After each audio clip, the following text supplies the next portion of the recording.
Hello friends, welcome to career Humsafar सफ़र कामयाबी तक। तो फ्रेंड्स, जैसा कि पिछली वीडियो में मैंने चर्चा किया था कि बीपीएससी मेंस एग्ज़ाम के according political science and international relation के ऑप्शनल को आप बेहतर तरीके से कैसे कवर करेंगे। जैसा कि आपको पता है कि इस ऑप्शनल के सिलेबस को दो खंडों में विभाजित किया गया है, सेक्शन 1 एंड सेक्शन 2। प्रत्येक खंड के दो पार्ट्स हैं, part A and part B. Means कुल मिलाकर हम बात करें तो हमारे पास कितने पार्ट्स हैं? 4 पार्ट्स हैं। तो सबसे पहले हम चर्चा करेंगे किसकी? पार्ट ए की। और इसके अंतर्गत हमें चर्चा करने हैं पॉलिटिकल थियोरी के बारे में। तो सबसे पहला क्वेश्चन तो यही बनता है कि पॉलिटिकल थियोरी है क्या, इसमें क्या क्या पढ़ने हैं। इसका मतलब यह हुआ कि क्या क्या पढ़ने हैं, मीन्स आपको सीधा किस पे जाने अब चाहिए? सिलेबस पे, कि हमारे एग्ज़ाम के सिलेबस में पॉलिटिकल थियोरी में हमें क्या क्या पढ़ने के लिए दिए गए हैं। तो इससे हमारा दायरा एक फिक्स हो जाएगा कि हमें इन इन चीज़ों को एग्ज़ाम के लिए पढ़ने हैं। तो चलिए देखते हैं कि पॉलिटिकल थियोरी के अंतर्गत जो हमें सिलेबस दिया गया है उसमें क्या क्या पढ़ने हैं और हम कैसे अपने इस सीरीज़ में बेहतर तरीके से, रोचक तरीके से हम इसे कवर करेंगे। तो सबसे पहला क्वेश्चन हमारे समक्ष यह है कि पॉलिटिकल थियोरी आखिर है क्या, है ना? राजनीतिक सिद्धांत है क्या? तो यदि इसे सिंपलेस्ट वे में बोला जाए तो यही कहा जाएगा कि political theory is the study of political ideas and values. Means राजनीतिक जो सिद्धांत है वह अध्ययन है क्या? तो राजनीतिक विचारों का, राजनीतिक आदर्शों का, जैसे जस्टिस अर्थात न्याय, लिबर्टी अर्थात स्वतंत्रता, इक्वलिटी अर्थात समानता, उसी प्रकार से क्या है? डेमोक्रेसी लोकतंत्र, रिपब्लिक है ना, गणतंत्र, पावर शक्ति। तो ये सब विभिन्न प्रकार के क्या हैं? सिद्धांत हैं जिनके बारे में हमें जानना है। जैसे और भी हम बात कर सकते हैं, है ना, जैसे सोशलिज्म मतलब समाजवाद, लिबरलिज्म उदारवाद। तो इन सभी चीज़ों में, इन सभी चीज़ों को आप कहाँ पढ़ेंगे? तो पॉलिटिकल थियोरी के अंतर्गत पढ़ेंगे। तो चीज़ें क्लियर हो गई। अब जरा देखिए, तो इस विभिन्न प्रकार की जैसे जो टर्म आ रहे हैं, जैसे डेमोक्रेसी टर्म हो गए, उसी प्रकार से क्या हो गया? लिबर्टी हो गया, जस्टिस हो गया, पावर हो गया। इन सब की उत्पत्ति आखिर कैसे हुई, है ना? पॉलिटिकल साइंस के अंतर्गत यह कैसे आया? तो यह विभिन्न प्रकार के जो थिंकर हैं, है ना, विभिन्न थिंकर्स हैं, इनकी सोच का परिणाम है। इन्होंने विभिन्न प्रकार के टर्म्स को लाने में अपना बड़ा योगदान दिया, है ना। पॉलिटिकल साइंस को साइंस बनाने में, पॉलिटिकल साइंस को एक सिस्टेमैटिक अध्ययन के सब्जेक्ट बनाने में पॉलिटिकल थिंकर्स का एक बहुत बड़ा योगदान है। अर्थात पॉलिटिकल थ्योरी के अंतर्गत हम विभिन्न प्रकार के राजनीतिक विचारधारा एवं विचारक के बारे में भी अध्ययन करते हैं। तो चलिए देखते हैं कि हमें सिलेबस के अंतर्गत हमें क्या क्या पढ़ने हैं। तो एक बात तो क्लियर हो गया कि राजनीतिक सिद्धांत क्या है। तो यह क्या है? पॉलिटिकल आइडियाज एंड वैल्यूज का, अर्थात राजनीतिक विचार एवं आदर्शों का अध्ययन है। बस सिंपल सा इतना बात आप ध्यान रखेंगे। अब जरा देखिए, तो सबसे पहले क्या है पॉइंट नंबर 1 में कि प्राचीन भारतीय राजनीतिक विचारधारा की मुख्य विशेषताएं। क्या? प्राचीन भारतीय राजनीति विचारधारा की मुख्य विशेषताएं। अब जरा देखिए, तो प्राचीन भारत कहने से आपको दिमाग में क्या चल रहा होगा? एंशिएंट हिस्ट्री चलता है ना, प्राचीन इतिहास। बस उसी से रिलेट कर लीजिए चीज़ों को। उस समय क्या था? तो आपका सिंधु घाटी सभ्यता, उसके बाद आएगा वैदिक सभ्यता, है ना, वैदिक काल में भी ऋग वैदिक काल, उत्तर वैदिक काल, मौर्य काल, मौर्योत्तर काल, गुप्त काल, गुप्तोत्तर काल, इस प्रकार से चीज़ें चलती है ना।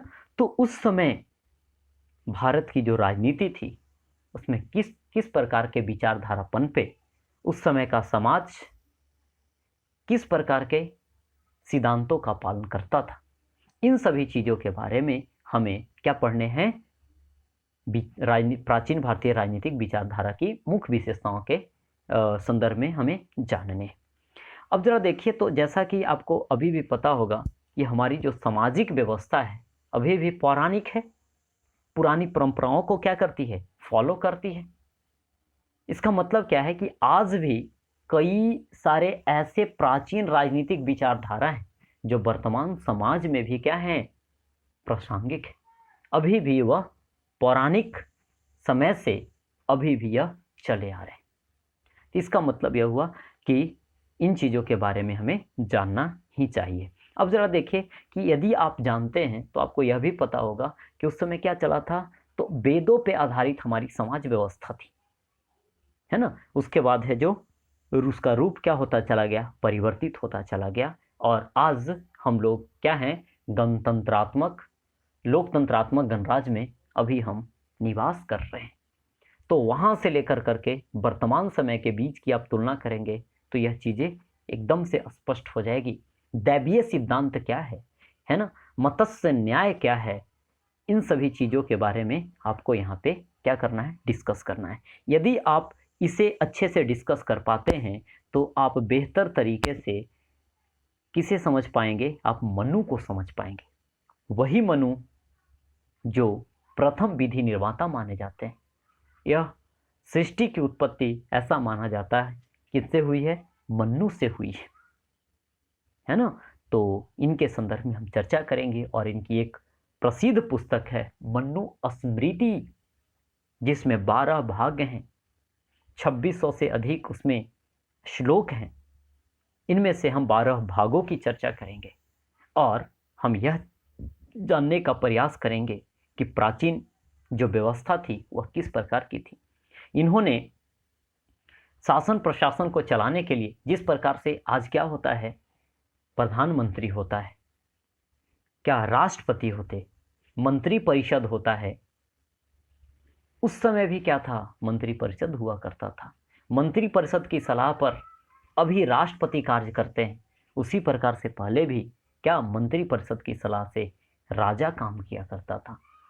समझे। तो इन विभिन्न चीज़ों की चर्चा आपको कहाँ मिलेगी, मनु स्मृति में मिलेगी। राज की उत्पत्ति कैसे हुई, है ना। राज बराबर स्टेट, जैसे इंडिया स्टेट कहने का मतलब पॉलिटिकल साइंस में आप ध्यान रखेंगे कि बिहार राज्य नहीं, है ना। एक स्टेट कहने का मतलब यहाँ कंट्री की बात होगी, देश की बात होगी, समझे। तो इस बात की हम चर्चा करेंगे, अर्थात मनु की सप्तांग सिद्धांत की हम चर्चा करेंगे। सप्त मतलब 7, अंग मतलब क्या है, शासन प्रशासन के 7 अंगों की चर्चा करेंगे। जैसे अभी क्या है, सरकार के 3 अंग है, कार्यपालिका, विधायिका, न्यायपालिका, है कि नहीं। उसी प्रकार से वहाँ पे कितने अंग थे, 7 अंग। कितने अंग, 7 अंग। और जैसे इन 7 अंग आपको लग रहा हो कि अभी तो 3 ही, लेकिन क्या कार्यपालिका, विधायिका और न्यायपालिका में भी कई सारे पार्ट्स हैं, है ना। जैसे कार्यपालिका में विभिन्न प्रकार के क्या हैं, राष्ट्रपति हो गए आपके, राज्यपाल हो गए राज्य के लिए, प्रधानमंत्री, मुख्यमंत्री हो गए, है ना, महान्यायवादी और महाधिवक्ता हो गए, और विभिन्न प्रकार के मंत्रीगण हो गए। तो उसी प्रकार से मनु के समय भी चीजें थी। क्लियर है। अब जरा देखिए, तो एक तो सप्तांग सिद्धांत हो गया, दूसरा अभी क्या है, विदेश नीति, जो फॉरेन पॉलिसी है कि कौन से देश के साथ हमारा संबंध कैसा हो, इन्होंने भी राष्ट्र नीति दिया था, है ना। मतलब कि विदेश नीति उसे हम कहते हैं। और इसके लिए भी उन्होंने एक तो षड्गुण नीति दिया था और दूसरा मंडल सिद्धांत दिया था। कौन सा सिद्धांत, मंडल सिद्धांत दिया था, है ना, कि कौन हमारा दुश्मन होगा, कौन हमारा मित्र होगा, इस प्रकार की चीजें हैं जो कि मनु ने दिया था। अब जरा देखिए, तो हमने क्या बोला कि यदि मनु को समझना है तो प्राचीन राजनीतिक विचारधारा को आप समझ जाइए, है ना, मनु इजीली समझ में आएगा, है ना।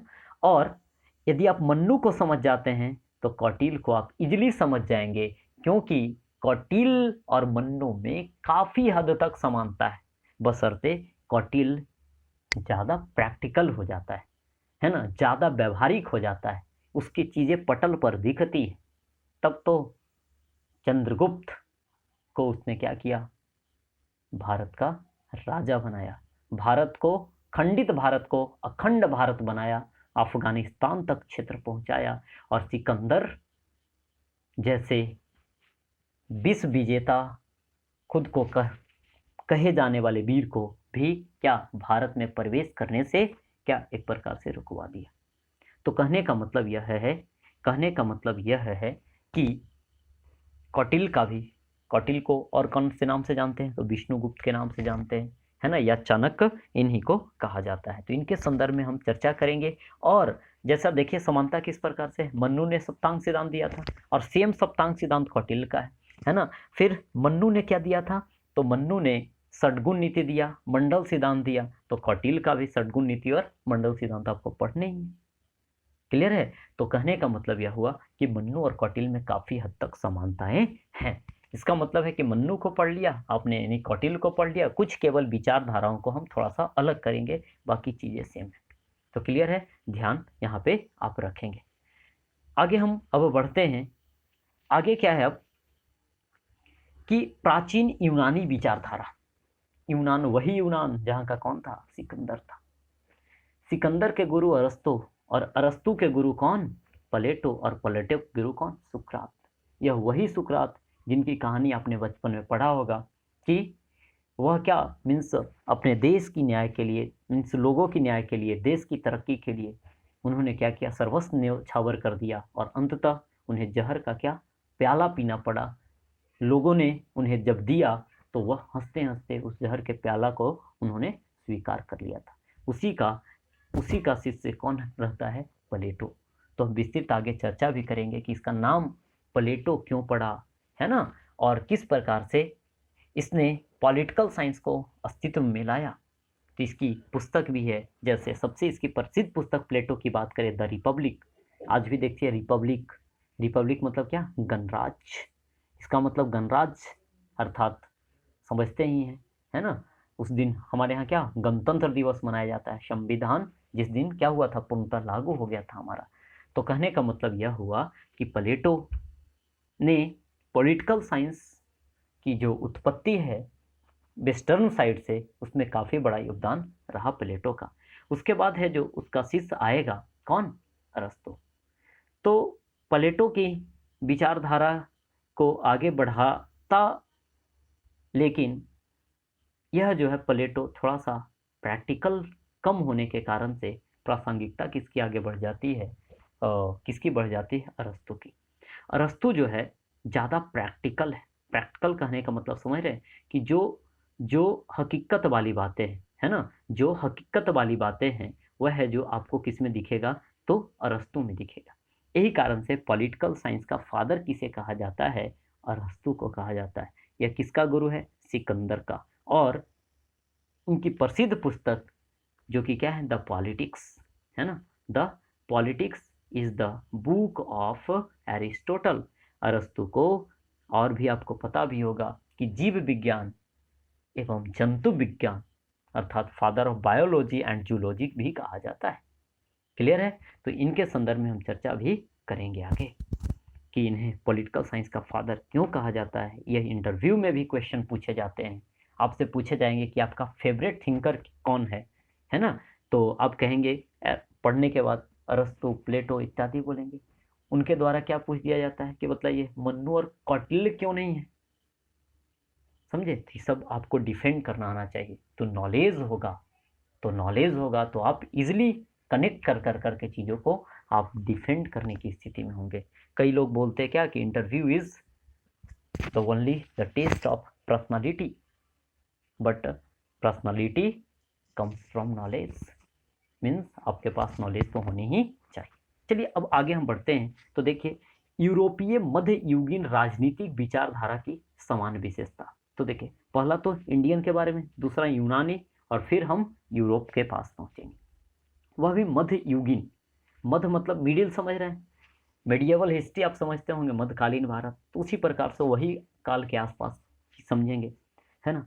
जब 10th सेंचुरी के आसपास, है ना, पोप का प्रभाव, पोप समझते हैं कि जो क्रिश्चियन जो धर्म है, ईसाई धर्म है, तो उसका प्रमुख होता कौन? पोप। जैसे हमारे यहाँ साधु महात्मा इत्यादि हुआ करते हैं, उसी प्रकार से पोप हुआ करता है। किसमें? क्रिश्चियन धर्म। फादर जिसे बोला जाता है, ठीक है। तो इनका प्रभाव इतना अधिक बढ़ जाता है कि ना कहिए भाई। इनका प्रभाव काफ़ी अधिक बढ़ जाने के कारण से स्थिति क्षेत्र में काफ़ी बदतर हो जाती है। इनकी नैतिकता काफ़ी अधिक गिर जाती है। नाम के केवल धर्मगुरु, लेकिन समझिए काम कैसा? तो एक प्रकार से समझ सकते हैं बाबा राम रहीम जैसा, समझे। तो इतना स्थिति पादरियों की गिर जाती है। लोग लोग अंधकार में जीवन व्यतीत कर रहे होते हैं यूरोप में, तभी विभिन्न प्रकार के विचारकों के द्वारा आवाज उठाया जाता है और एक नई क्रांति की शुरुआत होती है। और उस समय की जो व्यवस्था है कई रूपों में परिवर्तित होता है, जिसे फिर बाद में आपको फ्रांस की क्रांति, रूस की क्रांति के रूप में भी देखने को मिलती है ना। और डेमोक्रेसी एक नया स्वरूप की उत्पत्ति होती है। तो देखिए यहाँ पे हमें इसमें क्या क्या पढ़ने हैं, तो भिन्न विचारधारा की समान विशेषता की तो चर्चा करेंगे ही।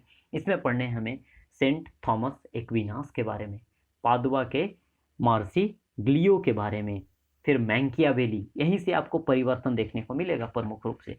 इन लोगों ने तो शुरुआत किया, लेकिन परिवर्तन मीन्स देखें, जैसा हम यदि बाउंड्री हम बना दें कि मैंकियावेली के पहले का हम बाउंड्री बना दें इधर से, तो इधर डार्क साइड है ना, और इधर समझिए कि क्या हो गया, ब्राइट साइड आ गया। तो मैंकियावेली एक युग विभाजक के रूप में जाना जाता है ना। मैंकियावेली की एक पुस्तक है क्या, प्रिंस, द प्रिंस, क्वेश्चन भी पूछा जाएगा, ठीक है। हाँ, कि मैंकियावेली की कुछ प्रमुख रचना के बारे में बतलाइए। प्रिंस, प्रिंस मतलब आप समझते हैं राजकुमार होता है ना। तो यह मैंकियावेली का संबंध इटली से है। और यह जो है मैंकियावेली के समय से क्या होता है कि एक मीन्स यहीं से आधुनिक आधुनिक जो है वह राजनीतिक विचारधारा का शुरुआत हो जाता है, जिसमें आपको हॉब्स, लॉक, रूसो, इन्हें एक साथ हमने बोला, हॉब्स, लॉक, रूसो, इन सब के बारे में आपको पढ़ना है। हॉब्स का संबंध है जो मीन्स इनका जो फोकस होता है भौतिकवाद पे। भौतिकवाद कहने का मतलब है कि फिजिक्स है ना, इन्होंने सामाजिक स्थिति को फिजिक्स के नियमों से जोड़ दिया है ना, और भौतिकवाद पर फोकस कर करके राजनीतिक चिंतन इन्होंने किया। उसी प्रकार से हम बात करें किनकी, लॉक की। लॉक को कहा जाता है उदारवाद का जनक। जैसा कि हमने चर्चा किया था कि राजनीतिक सिद्धांत में आपको उदारवाद के बारे में, लिबरलिज्म के बारे में पढ़ना है। तो the father of liberalism is who, John Locke. उसके बाद हम बात करें रूसो, है ना, सबसे प्रमुख विचार देखने को आपको मिलेंगे, है ना। इन्हें माना जाता है, रूसो को, रोमांटिक पॉलिटिकल थिंकर, है ना। और इनकी एक पुस्तक है, बड़ा ही चर्चित है, कौन सा, सोशल कॉन्ट्रैक्ट। कौन सा, सोशल कॉन्ट्रैक्ट, नाम से ही पता चल रहा है सामाजिक। कॉन्ट्रैक्ट मतलब क्या होता है, समझौता। इन्होंने बोला है कि राज जो है समझौता का सिद्धांत है। तो किस प्रकार से इन सभी चीज़ों की बारे में हम चर्चा करेंगे। इनका एक फेमस कोट है कि मनुष्य स्वतंत्र पैदा हुआ है, परंतु सर्वत्र जंजीरों से जकड़ा हुआ है। और आप देखेंगे तो लगेगा कि हम स्वतंत्र हैं, लेकिन विभिन्न प्रकार की हम पे क्या हैं, बाध्यताएं हैं। तो इसके संदर्भ में रूसो ने चर्चा किया है। यही रूसो वगैरह का विचार जो है आगे फ्रांस की क्रांति भी करवा देता है ना। तो इनकी हम चर्चा खैर चैप्टर में तो करेंगे ही करेंगे। उसके बाद देखिए बेंथम का कहना था अधिकतम लोगों का अधिकतम सुख पर इनका जो भी थ्योरी है वह क्या है, आधारित है। मील आपको देखने को मिलेंगे, सब एक दूसरे से इधर आपको जैसे हमने हाईलाइट किया हुआ एक दूसरे से क्या है, ये सब रिलेटेड हैं। चीज़ों को एक ने कुछ किया तो उसी चीज़ को आगे कोई दूसरा आया और वह बढ़ाया, है ना। तो मील जो है अंतिम उपयोगितावादी और प्रथम व्यक्तिवादी विचारक माने जाते हैं। इन्होंने, इनकी पुस्तक एक है ऑन लिबर्टी। लिबर्टी मीन्स क्या होता है, स्वतंत्रता, है ना।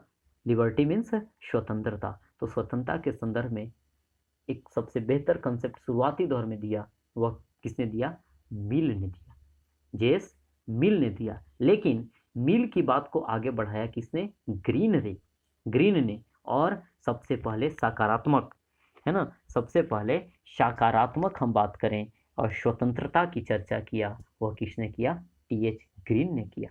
इन्होंने कल्याणकारी राज की स्थापना की बात कही, जैसा कि हमारे संविधान में डीपीएसपी है ना, directive principle of state policy, जो भी कल्याणकारी राज की स्थापना की बात करता है। हमें अभी मौलिक अधिकार दिए गए हैं, है ना, तो इस अधिकार की भी बात टीएच ग्रीन ने किया था। निजता का अधिकार, जैसा कि फंडामेंटल राइट है हमारे यहाँ, इस बात को सबसे पहले किसने बोला था कि निजता का अधिकार मौलिक अधिकार होने चाहिए? यह है जो टी.एच. ग्रीन ने ही बोला था। क्लियर है? तो ये कई सारी बातें हैं जो कि हम आगे पढ़ेंगे भी, और तब आप अपने संविधान को भी पढ़ेंगे, तब लगेगा कि हाँ, यह चीज़ें काफ़ी मीन्स इन्होंने प्रैक्टिकल वे में इन सभी चीज़ों की इन लोगों ने चर्चा करी है। आगे फिर देखेंगे हेगल के बारे में देखेंगे, फिर मार्क्स के बारे में, फिर लेनिन हो गए, माओ हो गए, माओ से तुंग, है ना। तो मार्क्स मार्क्स के बारे में आप पढ़ेंगे, वर्ग संघर्ष का सिद्धांत पढ़ेंगे। किस चीज़ का? वर्ग संघर्ष का सिद्धांत। ठीक है, जैसे नहीं, एक मजदूर वर्ग है, एक अमीर वर्ग है, या तब तक लोगों में संघर्ष चलता रहेगा जब तक कि क्या ना कोई अमीर रहे ना कोई गरीब रहे। इनके संदर्भ में इन्होंने विचारधारा दिया था, साम्यवादी विचारधारा, द्वंदात्मक भौतिकवाद। ठीक है, द्वंदात्मक भौतिकवाद जैसे जैसे मतलब कहा गया है कि हर एक चीज़ों के लिए दो पक्ष देखने को मिलते हैं, है ना। जैसे अमीर गरीब, मतलब इन्होंने कह दिया कि जीवन का समझिए कि या संसार का दो पहिया है ना। तो इस प्रकार से, और इनकी चीज़ों को खंडन भी किया जाता है कि नहीं, आपका कहना कथन, मतलब कई लोगों ने खंडित भी किया, तो खंडन हम करेंगे चैप्टर्स में। लेकिन सिंपल सा बात ध्यान रखिए कि इन्होंने वर्ग संघर्ष का क्या दिया था? सिद्धांत दिया था। क्लियर है? उसके बाद लेनिन देखिए, जैसा कि आपको पता होगा यह रूस से संबंधित है, और लेनिन नई आर्थिक नीति लाने के लिए जाने जाते हैं। रूस का शासक जार निकोलस द्वितीय को 1917 में सत्ता से क्या दखल करने में, दखल नहीं बेदखल कहेंगे, बेदखल करने में लेनिन का बहुत बड़ा योगदान रहा, और नई आर्थिक नीति के जनक किन्हें माना जाता है? लेनिन को माना जाता है। आगे क्या है? माओ से तुंग चीन में साम्यवादी साम्राज्य के संस्थापक कौन है? माओ से तुंग। यह वही माओ से तुंग है जो कि 1962 में भारत और चीन के बीच युद्ध करवाने में, भारत पर आक्रमण कर करके भारत पर जीत हासिल करने में इसका बहुत बड़ा योगदान है। यह साम्राज्यवाद की नीति जो अभी चीन अपना रखा है, ये सब है जो किसकी देन है? माओ की देन है ना। चीन इतना आगे बढ़ा किसके कारण से? माओ की शुरुआती चाल के कारण से। भले माओ की बाद में आलोचनाएं होती है, वह अलग बात है, लेकिन माओ ने चीन को काफ़ी आगे बढ़ा दिया है। ठीक है, तो इनके संदर्भ में हम चर्चा करेंगे। तो यह कुल मिलाकर के हमें लगभग 18 थिंकर्स के बारे में पढ़ने हैं। एग्ज़ाम में तो सब नहीं पूछे जाएंगे, या तो यहाँ से मीन्स सेक्शन ए से 3 क्वेश्चन होंगे, तो उसमें से एक आ जाए या 2 आ जाए, ठीक है, तो काफ़ी है। अब एग्ज़ाम में तो सब क्वेश्चन नहीं ना होगा, लेकिन हाँ 1 ना 2 आने तय बात है। तो एग्ज़ाम के टाइम में हम क्वेश्चन गेस कर लेंगे कि कौन से हमें ज़्यादा फोकस कर करके जाना चाहिए, और नॉलेज के हिसाब से तो हम सब पढ़ेंगे। और उसके बाद है जो, जैसे देखिए हमने क्या बोला कि 3 है, तो कहीं से एक, मतलब यह पढ़ लेंगे, यह पढ़ लेंगे, यह पढ़ लिए तो एक ही चीज़ है। ठीक है, अरस्तु प्लेटो पढ़ लिए तो लगभग हम कंपैरिजन करेंगे, तो हम बांटेंगे ना, तो लगभग 4 से 5 सेक्शन से हमारे पास, तो वहाँ से कोई एक सेक्शन आप मजबूती से पकड़ेंगे और चीज़ें क्लियर हो जाती है। आगे जरा देखिए, अब आगे क्या है कि राजनीतिक विज्ञान का स्वरूप, यहाँ से क्या क्वेश्चन पूछा जाता है किसमें? इंटरव्यू में, कि पॉलिटिकल साइंस क्या है, इसकी उत्पत्ति कैसे हुई, इसका स्वरूप कैसा है, विषय क्षेत्र, ज्ञान विद्या, है ना। पॉलिटिकल साइंस है, तो साइंस इसे हम क्यों कहते हैं? पॉलिटिकल साइंस है कि आर्ट्स है? इस प्रकार से चीज़ें पूछी जाती है। पॉलिटिकल साइंस आपने ऑप्शनल क्यों लिया? पॉलिटिकल साइंस है क्या? तो क्या क्या क्वेश्चन पूछे जाएंगे कि पॉलिटिकल साइंस है क्या, पहला क्वेश्चन यह होगा।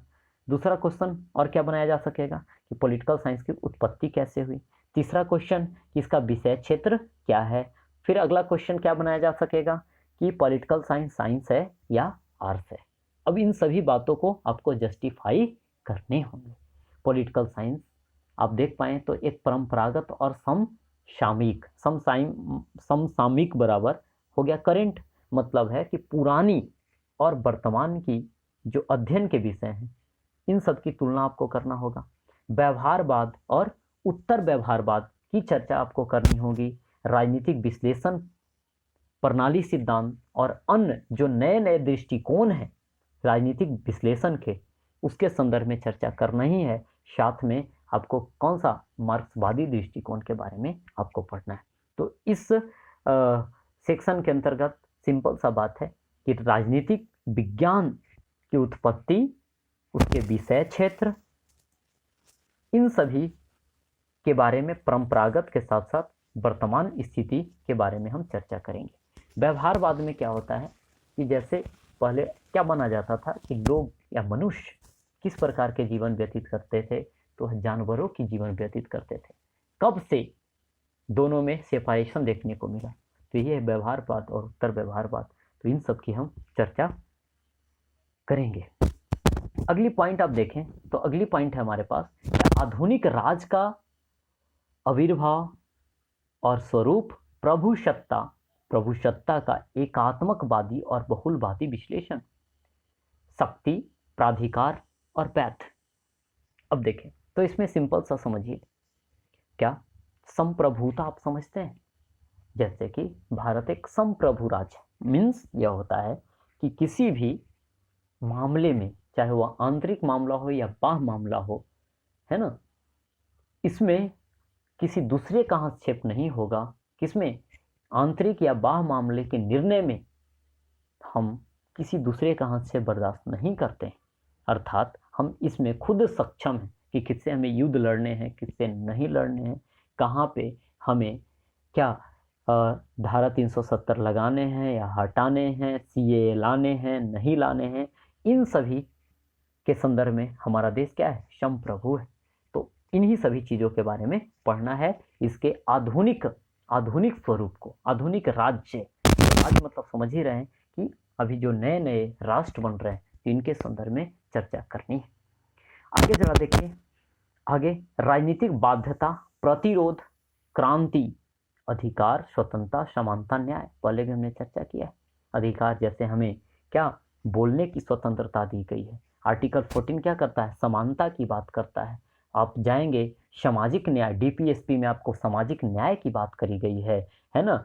फिर आपको आर्टिकल 14 हो गया आपका समानता, 19 से आपका क्या 22 हो जाता है, किस चीज़ की? स्वतंत्रता की चर्चा करते हैं। मौलिक अधिकार आपको दिए गए, है ना। क्रांति मतलब समझते हैं क्या होता है? क्रांति जैसे फ्रांस की क्रांति, रूस की क्रांति या हरित क्रांति। क्रांति का मतलब होता है क्या? बदलाव, एक डार्क फेज से एक ब्राइटर फेज में चला आना, है ना। कोई शोषण हो रहा है या किसी चीज़ की मीन्स उत्पत्ति नहीं हो रही है, उत्पादन वगैरह नहीं हो रहा है ना, तो उस क्रांति को आने के बाद क्या होगा?